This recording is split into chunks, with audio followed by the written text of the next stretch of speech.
What? There we go. Good morning, Ramley and other family. We had some technical difficulties there, but no worries. Welcome to Victory Monday. Yes, happy Victory Monday to all of you. I hope you're having a fantastic day. Rams moved to 7-1 on the season. We have Sean McVay gets his 50th career win as a head coach in the regular season. Lots to talk about on this Victory Monday, but we are going to roll that intro. Wake up, wipe your eyes and set your alarm clocks to pill time. It's time to get your morning started up. And tune into the Rams Breakfast Club. Waking up ain't easy, there's growing pains. Come greet the morning and let's move them chains. Pour some hot black Java in your commuter cup. And tune into the Rams Breakfast Club. And tune into the Rams Breakfast Club.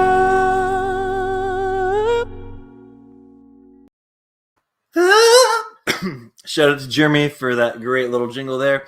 Hello, Dominic. Good to see you. He's saying, hey, yo, payo.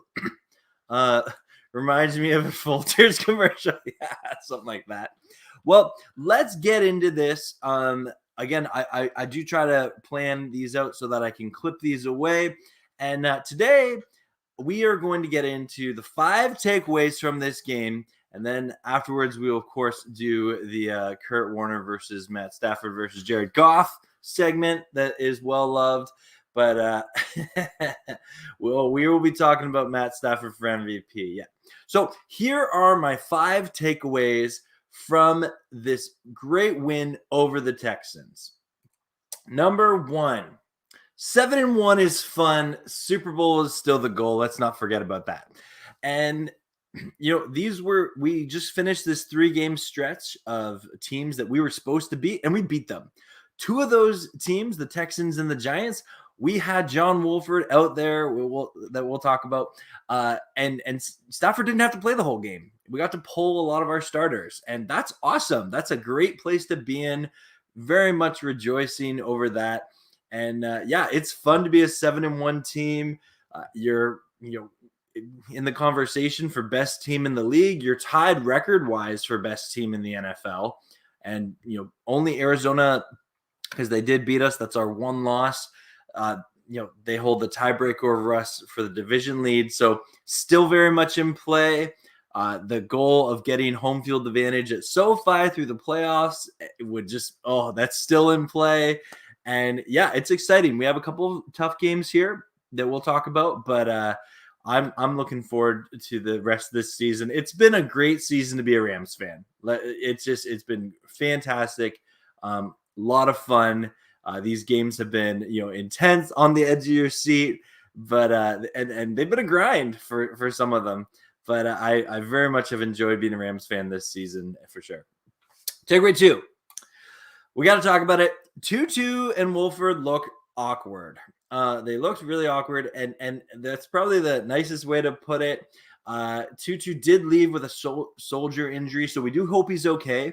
And I want to talk about Tu. I really do. I've heard that it's drafting him in the second round was a wasted pick. I've heard that he's an undersized receiver and that the Rams aren't using him, that he's not NFL caliber.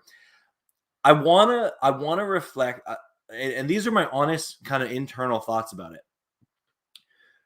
Tu, yes, he's looked awkward, and Rams drafted him in the second round. It's not uncommon for wide receivers to take a couple years to develop. It really isn't. And I don't think it's fair to say he's a bust. However, it is annoying that we could have drafted someone else who could have contributed more so right away. Tutu's not there yet. And every time he goes to return a punt, I am nervous. I'm just being completely honest. It's nerve-wracking. And he had some flashes in the preseason, but that's preseason. In the regular season, I don't know if there's been a play where I'm glad Tutu Atwell is out there, and that's just me being honest. I am always someone I want to say, like, it's his rookie year, things like that. But when you're a team with Super Bowl aspirations, you traded the future to win now. It is frustrating to have your first pick, your highest profile pick in the draft, not really contributing anything. Now, I'm always looking at the glass half full. I try to, and hopefully, Tutu can heal up from this injury, and he can develop, and maybe he makes a key play. I don't know, but that's definitely something that we'll continue to monitor. And now Wolford. It is concerning because I love John Wolford. I love John Wolford. I really do. But the 2 times we've seen him this year, you have to respect that it is in garbage time. His job is to really bleed out the clock. But he hasn't really, he hasn't put a lot of confidence as the backup QB. Now, I'm sure it would look different if he had, if he knew he was the quarterback going in, which we saw last year, and he has that time to prepare. He has that time to make sure that he knows, like, the scripted playbook, things like that, as opposed to just the playbook. But Wolford came in there, he didn't toss the game away or anything. And I guess it's sort of like, what more can you expect from a backup quarterback? But then you look at other backup QBs, like Geno Smith just delivered a performance, or Mike White with the Jets, and I guess that's the ideal. And maybe that's not what we get with Wolford. Who knows? But definitely, you do wonder if Bryce Perkins, with his athletic running ability, would maybe be a little bit better. I'm not saying that I'm not saying I want John Wolford to not be our backup quarterback, but if there was ever a situation where Stafford got injured, I would be concerned. I feel like I would be a little more comfortable based on what we saw from Perkins in the preseason than what we've seen with Wolford in the regular season. So anyway, that again, it's the backup quarterback position. Hopefully we don't have to deal with that, but you never know. Injuries happen in the NFL, so you have to respect that. Number 3, Joe DeCamillis. It's hard. I'm sorry. Okay. I butchered his name. It's DeCamillis. DeCamillis. I'm so bad at pronouncing his name. I practiced this before this episode. Oh my, this is the problem with doing things live. Our special teams coordinator. Can we get a hands team practice? Seriously, this is 2 weeks in a row that a onside kick has been pulled on us. I hope this week at practice, the hands team just spends like 3 hours making sure they get this, right? Definitely that was concerning. And, shout out, Matt Gay is looking great. Johnny Hecker had one awesome punt yesterday that I think that was kind of the moment you knew, okay, this is sealed. But it was pretty sealed before that, actually. But it's easy to critique the special teams, and rightfully so. But I do think that this is a growing concern, and I'm sure other teams will look to test and expose us coming up in this season, and it's going to be up to our special team coordinator, Joe DeCamillis. I can't pronounce his name. Oh, yeah. I'll work on that for next video, but definitely something to pay attention to for sure. All right, number 4, Stafford's MVP numbers are on pace. And now I want to show you some really interesting stats. I did a little screenshot here, nothing too high tech or crazy, but check out, where did he go? Oh yeah, check this out. Yeah, so check out this little stat here, So I've highlighted a couple of key numbers. Now, we all know, like, Aaron Rodgers is in on this MVP conversation. Josh Allen is.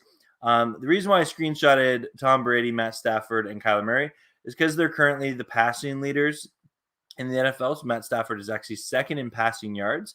But I want to highlight he actually leads in yards per attempt, at 9.1 yards per attempt. And I also want to highlight is if you compare him to, like, say, Tom Brady, who has 343 passing attempts, and Stafford only has 273, like, that's a very significant amount of less passing attempts than Tom Brady has. The other thing I want to point out here, obviously, touchdowns, interceptions are there. That's a thing. They're similar for Brady and Stafford. But the passer rating of 118, he's leading the NFL in it. That's really, really encouraging to see. And the other two stats is he is leading the NFL in 40-plus yard passes at 10. Which is really, really exciting to see, because that is something that's why we traded for Matt Stafford. And then the other thing is he is the least. He's tied with Tua Tagovailoa of the Dolphins as the least sacked quarterback in the NFL. And Tua's only played. I don't think he's played every game. He hasn't played every game. I'm not sure how many, but that's encouraging to see. Stafford, his O-line is protecting him, and I know he's not the front runner for the MVP, but he's still in that conversation. We have, I think 9 more games to play. So here we go. Buckle up, Buttercup. All right. My 5th and final takeaway from this game. And I always make my 5th and final takeaway so hype. We are on to prime time. That's right, ladies and gentlemen, boys and girls, Ramley and other family, and anything else that you want to call yourself. We have not one, but 2 primetime games coming up. Next week, we're playing on Sunday Night Football. We are taking on the Tennessee Titans, which Derrick Henry is rumored to possibly be missing some time, if not the entire season. So that's unfortunate. I hope he plays well. I was really looking forward to seeing Aaron Donald tackle Derrick Henry. But I am excited. That doesn't take away. I'm stoked for the Rams to get some more primetime attention. It's always fun having your team play in primetime. They get talked about more. Your players get featured more. We as fans get more content, which is really exciting to consume. So I'm pretty stoked about that. So not only next week on Sunday Night Football, the following week, we play the 49ers for the first time this season on Monday Night Football. And so very, very excited about that. It's an important final 2 games before our bye week that we gotta, horns up, go Rams. And hopefully we can win both these games and go into our bye week looking pretty good. All right, let's give a couple of shout outs here. I see some, we got some people commenting. Awesome. Thank you, everyone. We got, hey, how's it going? Square Table Degenerate Podcast. Thanks for stopping by. Jake is saying, what are your thoughts on Henry's injuries? Are the Titans still can? Honestly, Jake, I never want to see anyone, get injured. I know it's part of football. It's a violent sport. Derrick Henry is a huge loss for the Titans. Like, Derrick Henry was in the MVP conversation until this injury. He was on pace for his second in a row 2,000-yard season. He is a beast. Like, he is so good at football and at the running back position. And I think the Titans, I think they're in trouble. They are currently, I believe, the number 1 seed in the AFC because of their win. Correct me if I'm wrong, Jake. But I think that the Titans, they have a defense that struggles and is kind of streaky. Maybe they're turning a corner. They do have Ryan Tannehill, who is a smart quarterback and makes the smart throws. And he's going to have to step up a lot. I did hear that they are working out Adrian Peterson, I think today. So that's maybe something to, keep that run game, at least competitive. But, at this point in his career, Adrian Peterson is not on the level of what Derrick Henry was playing at. He was playing at just such a high caliber of football. Thanks for the question, Jake. Looter Chris. Hey, Pale, I made pineapple avocado smoothie after. That's awesome, man. Did you enjoy it? let me know. Let me know. That's awesome. That's so cool you did that, man. Dominic is now we don't have to sell to stop it. We'll see. We will see. Yeah, I don't know. CG, hello. Welcome in. Good morning to you. Yes. Brady's overrated and probably okay. Performance drugs. Well, you know what? Let's not forget Tom Brady did throw a pick six yesterday to lose that game. And people easily forget. And Tom Brady is not immune to throwing game losing interceptions, and that's what he did yesterday. Okay, we got Brady the goat of goats. Okay, we got a Brady fan in here. Yeah, that's fair. Did you hear Kyler Murray might not play against? I have heard that, CG. I'm looking for more information. But you know what? We'll continue to monitor that situation. Kyler Murray's been playing at a very MVP caliber level. The Cardinals definitely are not a better team if he's not there. So that'll be a tough game for the Cardinals to win if Kyler Murray cannot play. Convert Fandom, hello, good morning. He's saying, hey, Pale, what percent chance do you think the Rams take the division? So that's chance from the Cardinals now. Well, if Kyler Murray's injured, I do think those chances go up. I need more information to say that, but if you just want a guess ballpark, I'm gonna say 67.832%. Yeah, that's what I'm sticking with it by my math. Thanks for the question. Oh, good, ludicrous. Awesome. Oh, that's awesome. Okay. I'm not a big spinach juice, but that's awesome. Yeah. Put a little honey in that smoothie. That's all you need, man. Awesome. Oh, I'm glad you enjoyed it. Yeah. All right. So now we are getting to the segment that I know many people tune into this show. I will clip it out as a shorter clip for those who can't watch. But everyone watching, please smash that like button. I would love if we could, keep promoting this show for sure. We are doing a comparison of the 2021 Matt Stafford season to the current Rams franchise passing record season set by Kurt Warner in 2001 and the Jared Goff 2018 season, because Matt Stafford traded for Jared Goff. So we took Jared Goff's best season. We're breaking it down game by game by game. Now, this is after week 7. Sorry, I put the wrong graphic on there. So this is after last week. As you can see, Stafford he took his lead in the yardage. He is looking pretty good though. And then this is week 8. Note we by special request, shout out to Mark Couture, who is a loyal subscriber. Appreciate you, Mark. He suggested adding sacks and fumbles, which I'll get to in a moment. But we added the sack stat to here just because, that's interesting. I will point out that Kurt Warner had 2 games in the first 8 weeks where he was sacked. 1 game 6 times and 1 game 4 times. And then Jared Goff had 2 games where he was sacked 5 times. So that kind of inflates those numbers. But Stafford had only been sacked 7 times.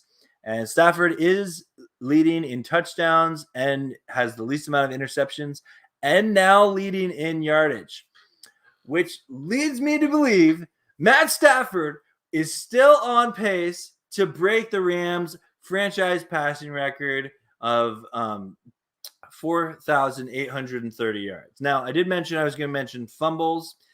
So, Mark, if you're watching, please take note. It's really hard to track fumbles game by game by game. So instead of including it every single week, what I did for you is I tracked it to this. So through 8 games, Stafford has fumbled it once, but he didn't lose any fumbles. In 16 games in the 2001 season, Kurt Warner fumbled 10 times and lost 4 of them. And then Goff in 2018 fumbled 12 times and lost 5 of them. So that is something to pay attention to. But again, we'll track that in the recap the whole season. It's difficult to find sources that track fumbles on a game by game basis. I mainly use NFL.com and ESPN to track my stats. But anyway, Mark, thank you for the suggestion. Really appreciate it. It's adding to the segment every week. All right, let's talk about it. Let's see. We got Mark is in here. Okay, hey Mark. So Rams House, Ramley. Hello, Rams House. How are you doing? Brady, since the Rams have never beat Brady in the postseason, what are the Rams going to do when they lose? You know what? We haven't had a chance to beat him in the postseason except for the Super Bowl. But okay, I'll give that to you. You know, that's 2 Super Bowls that Brady has had over the Rams, and you know, if we see the Bucs this year, you better be ready. Yeah, thanks for tuning in, Brady, the GOAT of all goats. Mark, hello. Yo-ho, peo. It's Victory Monday. Happy Victory Monday. What a game from start to end. We whooped them up. Yeah, break out the bubbly. Our new old school middle linebacker, Ernie J. That's funny. Yeah, Ernest Jones was great. I debated put him in the 5 takeaways, but he was getting a lot of love, so I wanted to go a little bit, a little less mainstream. But yeah, it's Ernest Jones, fantastic performance by the rookie 3rd round pick. It showed us why we did the Kenny Young trade. Yep. S-Pack. People are starting to hate Wolf. The poor guy had the 2nd string around him for crying out. Yeah, S-Pack, I totally agree.